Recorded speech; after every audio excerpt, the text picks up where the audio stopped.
میرے قیامت کے دن سب سے زیادہ نزدیک وہ ہوگا جس نے دنیا میں مجھ پر سب سے زیادہ درود پاک پڑھے ہوں گے. یہ بظاہر تو ون لائنر حدیث ہے، لیکن اگر اس حدیث کے پیچھے جو ریوارڈ ہے، جو انعام ہے، اس پر غور کیا جائے تو اٹس ناٹ آرڈنری تھنگ. کیونکہ قیامت کا دن جو ہے نا، the most difficult day, the day of judgment, قیامت کا دن بہت خطرناک دن ہے. اس سے زیادہ خوفناک دن نہ کبھی آیا نہ پھر کبھی آئے گا. اور اس دن تکلیفوں کا عالم یہ ہوگا کہ زمین تانبے کی، کبھی سخت گرمی پڑ رہی ہو اور آپ پسینے سے گھر آئیں، پسینے سے شرابور ہوں، اور آپ سے کوئی سوال و جواب شروع کر دے. گھر والے پوچھتے ہیں تو آپ کہتے ہیں تھوڑی دیر رک جاؤ، ابھی مجھے تھوڑا سانس لینے، اس وقت میں اس کیفیت میں نہیں ہوں کہ تم سے بات کر سکوں. ٹھیک ہے.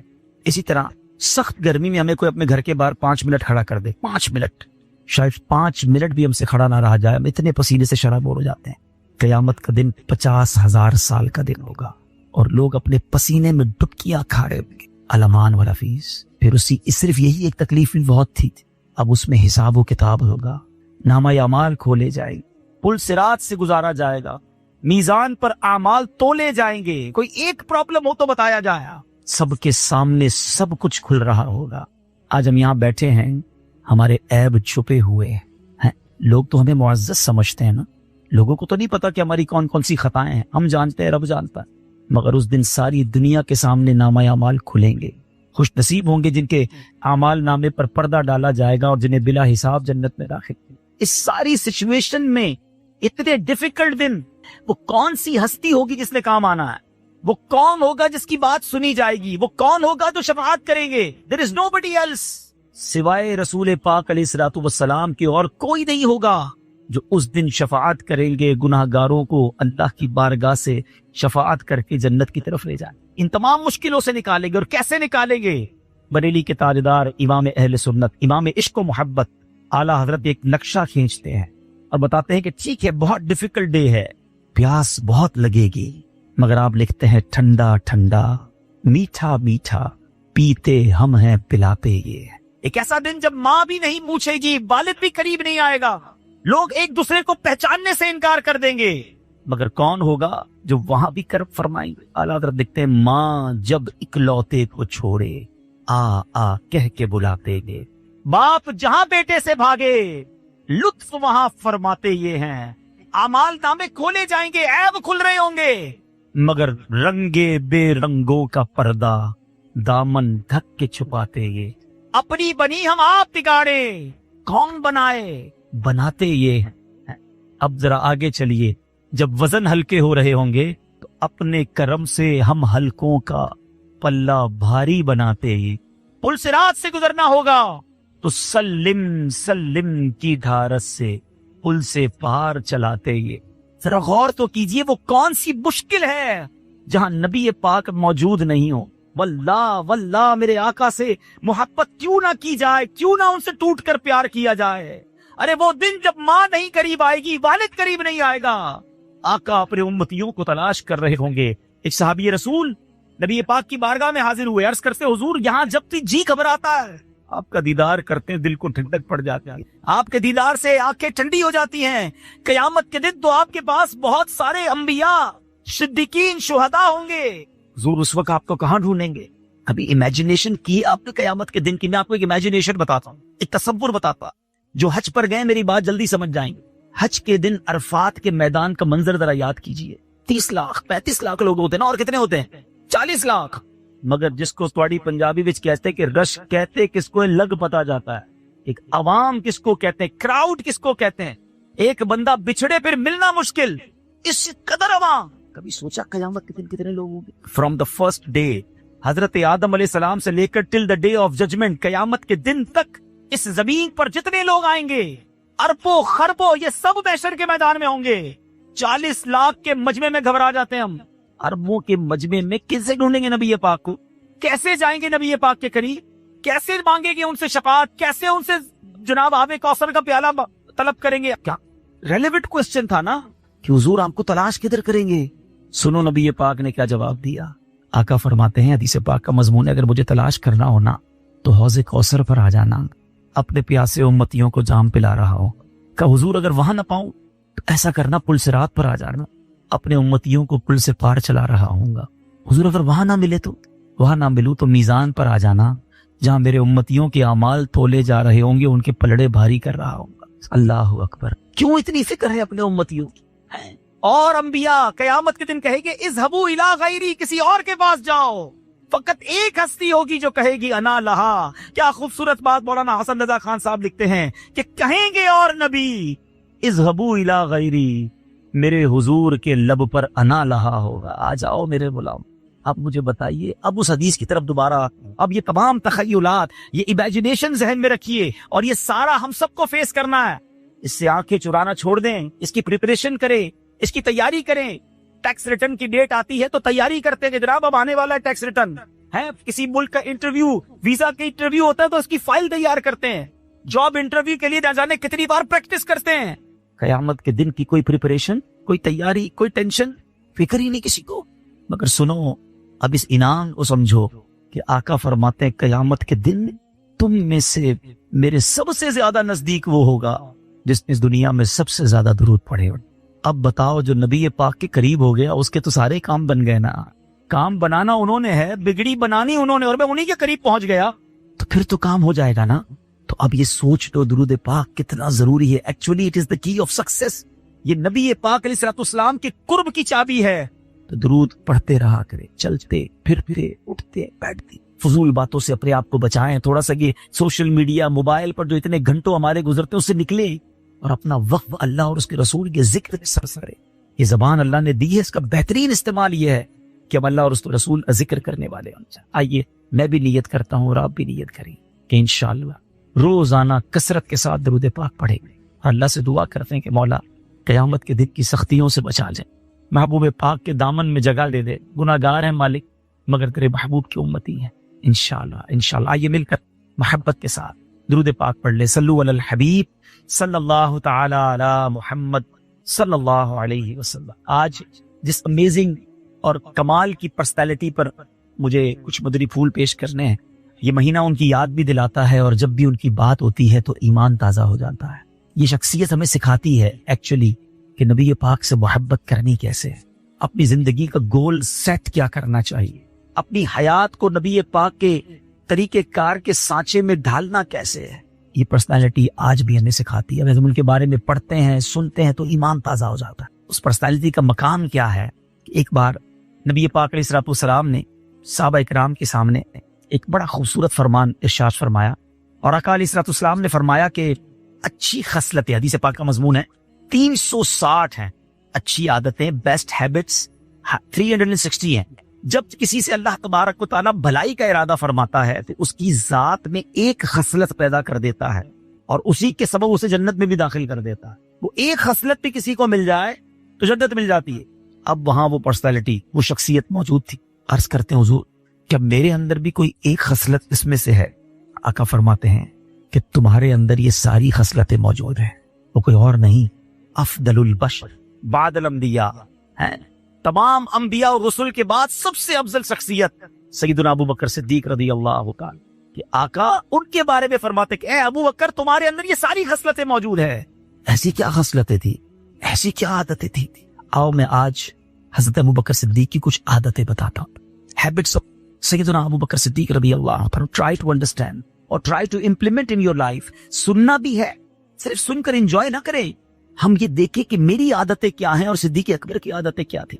آقا کا قرب کیسا ملا، اللہ اکبر، ذرا سوچو تو صحیح، کیا کوئی سوچ سکتا ہے جو ان کو نبی پاک کا قرب ملا، زندگی میں بھی ساتھ رہے، غار میں بھی ساتھ رہے، آج مزار میں بھی ساتھ ہیں، یار غار بھی ہیں اور یار مزار بھی ہیں۔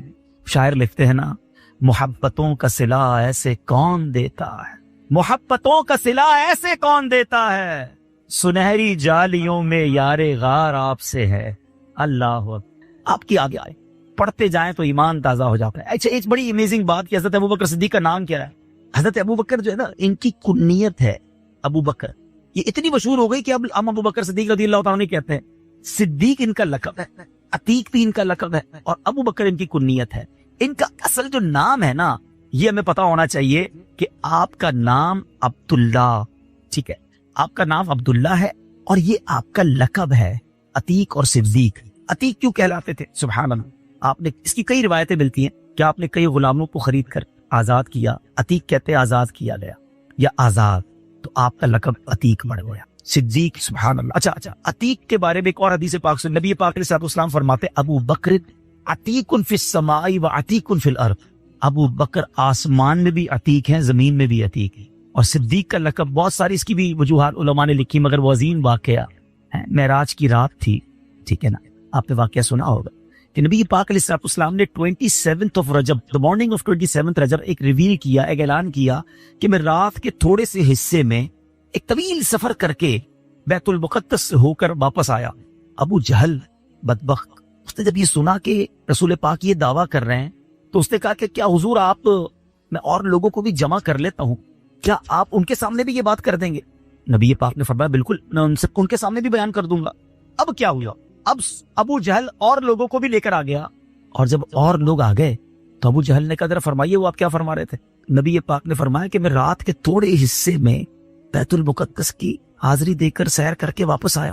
اچھا، اس زمانے میں بیت المقدس کا ٹریول 1 مہینہ جانا 1 مہینہ آنا، گھوڑے پر جاتے یا اونٹ پر جاتے، تو جو سفر 2 مہینے کا ریٹرن تھا رات میں طے ہو نہیں سکتا تھا، تو معاذ اللہ انہوں نے نبی پاک کا مذاق اڑانا شروع کر دیا۔ اچھا، اب لوگوں نے سوچا سیدنا ابوبکر صدیق جو تھے نا، وہ بڑے معتبر تھے، بڑے معزز تھے، بڑے بزنس مین تھے، تو وہ چاہتے تھے کہ کسی طرح سیدنا صدیق اکبر کو ڈیٹیچ کر دیا جائے نبی پاک علیہ السلام سے۔ یعنی کفار مکہ بڑے غمزدہ تھے کہ ابوبکر ایمان کیوں لے آئے، ایک کا ایک بڑا مقام ہے، بڑے بیپاری ہیں، تو انہوں نے کہا اب موقع اچھا ہے نبی پاک علیہ السلام سے صدیق اکبر رضی اللہ عنہ کو دور کرنے۔ گھر پہ پہنچ گیا حضرت ابوبکر صدیق کے، دروازہ کھٹکھٹایا، دروازہ کھلتا ہے، سوال ہوتا ہے کہ اے ابو بکر تم جانتے ہو تمہارے نبی کیا کہہ رہے ہیں؟ کیا کہہ رہے ہیں؟ کہ وہ فرماتے ہیں کہ میں رات کے تھوڑے حصے میں بیت المقدس سے ہو کر آ گیا ہوں۔ حضرت ابو بکر کہتے ہیں کہ واقعی میرے آقا ایسا کہتے ہیں؟ ہو سکتا ہے اس وقت سوال کرنے والوں نے سوچا ہو کہ ہیزیٹیشن آ رہی ہے، کچھ نہ کچھ لگتا ہے کہ سوال کیا ہے تو کوئی گھبراہٹ ہے، کہا ہاں وہ یہی کہتے ہیں کہ رات کے تھوڑے حصے میں بیت المقدس سے ہو کر آ گئے ہیں۔ اللہ اکبر۔ حضرت ابو بکر کا جواب سنے رضی اللہ عنہ، کہتے ہیں اگر میرے آقا فرماتے ہیں تو سچ فرما، میں اس کی تصدیق کرتا ہوں۔ تو لوگوں نے کہا ابو بکر تم یہ کیسے تصدیق کر سکتے ہو کہ رات کے تھوڑے حصے میں بیت المقدس ہو کر آ گئے؟ تو کمال کا جواب دیتے ہیں، فرماتے میں تو اس سے بڑی بڑی باتوں کی تصدیق کرتا ہوں، میرے آقا روزانہ آسمانی خبریں دیتے ہیں کہ جبریل امین آئے ہیں قرآن لے کر، جب میں اس پر ایمان لے آیا تو اگر نبی پاک فرماتے ہیں کہ بیت المقدس ہو کر آئے ہیں تو سچ فرما رہے۔ وہ دن تھا کہ آپ کا لقب صدیق پڑ گیا، کہ آپ نے بغیر دلیل کے نبی پاک کی بات کی صداقت کی، تصدیق کی۔ اے میرے پیچھے اسلامی بھائیوں، یہاں ایک اور بات بھی سیکھنے کو مل رہی ہے کہ ابو جہل نے لاجک تلاش کی، آرگیومنٹ کیا، اور صدیق اکبر نے لبیک یا رسول اللہ اس وقت کہا۔ جو آقا نے فرمایا وہی حق ہے۔ اب غور کر لیں کہ آج بھی کچھ لوگ 27 رجب میں آرگیومنٹ کرتے نظر آتے ہیں، اور آج بھی کچھ لوگ نبی پاک کی شان بیان کرتے نظر آتے ہیں۔ اب خود چیک کر لیں کہ یہ پرابلم اس دن سے چلا آ رہا ہے۔ Every morning of the 27 Rajab from that day problem کرنے والے پرابلم کرتے ہیں۔ اچھا، وہ آرگیومنٹ کیا کرتے ہیں کہ جناب معراج تو ہوئی تھی مگر خواب میں ہوئی تھی، چلو آج اس کو بھی سالو بھی کر دیتے ہیں، ٹھیک ہے؟ بڑا لاجیکلی، میں کوئی روایتوں کی طرف نہیں جاتا، بڑا لاجیکلی کوسچن، پڑھے لکھے سمجھدار لوگ بیٹھے ہیں۔ ابو جہل کا اور کفار مکہ کا اعتراض کرنا کہ یہ ہو ہی نہیں سکتا، یہ کس بات پر تھا؟ کیا خواب پر اعتراض تھا؟ بھائی آپ صبح اٹھے اور آپ کا بیٹا کہ ابو رات کو خواب میں امریکہ گیا تھا، اس کے بعد لندن بھی گیا، اور پھر ابو میں کراچی بھی گھوم کے اٹھا تو بستر پہ تھا، تو آپ کا بیٹا کوئی بات نہیں، ساری لوگ رات گھوم رہے ہوتے خواب میں، کوئی مسئلہ نہیں، سو جا واپس، کوئی ٹینشن نہیں نا، خواب میں تو سبھی گھوم رہے۔ اگر نبی پاک نے یہ دعویٰ کیا تھا 27 رجب کی صبح کہ جناب میں خواب میں بیت المقدس ہو کر آیا، تو پھٹا ہی نہیں تھا۔ پھر یہ جھگڑا بتا رہا ہے کہ نبی پاک کا دعویٰ یہی تھا کہ میں جسمانی طور پر گیا ہوں، تو یہ بڑا نارمل کلیئر ہو گیا کہ پیارے آقا جسمانی طور پر جانے کا دعویٰ کر رہے تھے۔ ابو جہل اور اس کے لوگ جو تھے وہ اعتراض کر رہے، اور صدیق اکبر نے فوراً مان لیا۔ تو سمجھ ہی آ گئی بات کہ آج بھی جب آپ کے سامنے قرآن و حدیث کی کوئی بات پیش کی جائے تو ہمارا کام لبیک کہنا ہے، ہر چیز میں لاجک تلاش کرنا، ہر چیز میں کہنا جناب پہلے اس کی لاجک بتائیے۔ ارے میری آپ کی عقلیں تھوڑی ہیں، کبھی پہلی جماعت کے بچے کو 10ویں جماعت کی کتابیں سمجھ آتی ہے؟